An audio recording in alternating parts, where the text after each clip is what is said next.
Baruch atah Adonai Eloheinu melech haolam שהחיינו וקיימנו והגיענו לזמן הזה. Blessed art thou, O Lord our God, King of the universe, who hast enabled us to live and to exist unto this day. My name is Sidney Akselrad. I am Rabbi Emeritus at Congregation Beth Am in Los Altos Hills. I was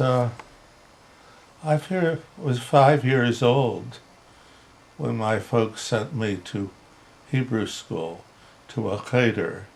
My father had sent me there because, although he belonged to 3 Orthodox congregations, he heard that the principal of this conservative school was a Litvak.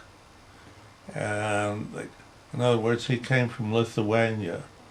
And Litvaks had a reputation of being scholars.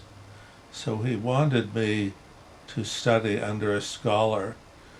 I became a good student in Hebrew school. It was customary for students to miss a great deal.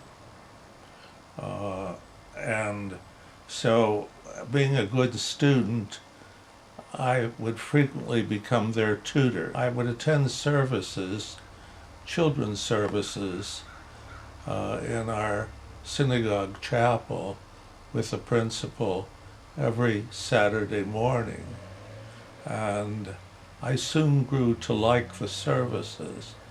I was not only good at Hebrew, but I loved to sing. And so much of the service was singing. And I became a junior cantor. So I was very early singing in the synagogue choir, performing in plays, attending on Saturday morning with regularity, and excelling in midweek Hebrew school. There was never any discussion of orthodoxy or conservative or Reform Judaism. In 13, I became what I recognized as Orthodox.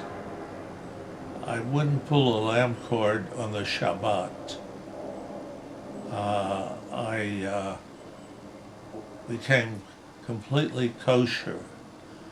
My mother and father, up until this point, never had ham or pork or shrimp in the house, and they had 2 sets of dishes for milks and fleischiks, for milk dishes, dairy dishes, and meat dishes. But I became even more Orthodox than my father. I wouldn't go to a movie on Saturday if I paid for it. I attended the synagogue regularly, and I began to wear tzitzis. That's the internal tallis. Well, when I was around 15, my eyes were opened to a whole new world. The rabbi began to attack Reform Judaism. I had never heard of Reform Judaism. Every Saturday morning, for about 3 or 4 Saturday mornings, he attacked Reform Judaism. Everything he attacked, I happened to like. It had never occurred to me that anything could be done about some of the things. For example, I had always really felt that the service was too long. Even when I got there, let's say at 9:30, and did get out till 12:30, frequently because of a bar mitzvah, I felt that many of the prayers were meaningless today. For example, I myself did not believe in the reconstruction of the temple at Jerusalem. I in a way treasured the temple at Jerusalem, and I venerated it, and I mourned on Tisha B'Av and Shiva B'Av Tammuz the destruction of both the first temple in Babylon in the year 586 BCE and the second temple by the Romans in Jerusalem in the year 70.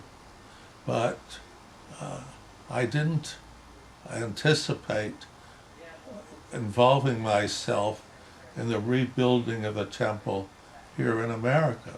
I became interested, I was always interested, in a sense, in becoming a rabbi. When I was 10 years old, my father was asked at a picnic, "What does your son want to be?" I resented it because I felt it was premature. But my father responded, "He wants to be a rabbi." I felt that he had taken away my personal right. But at the same time, I did become interested in becoming a rabbi. At the age of 15, a rabbi opened my eyes to other alternatives. And I became interested in being a conservative rabbi. My teacher, Saul Spiro, was a very close friend of the then Solomon Freehoff, who was a brilliant scholar and the rabbi of the main local temple.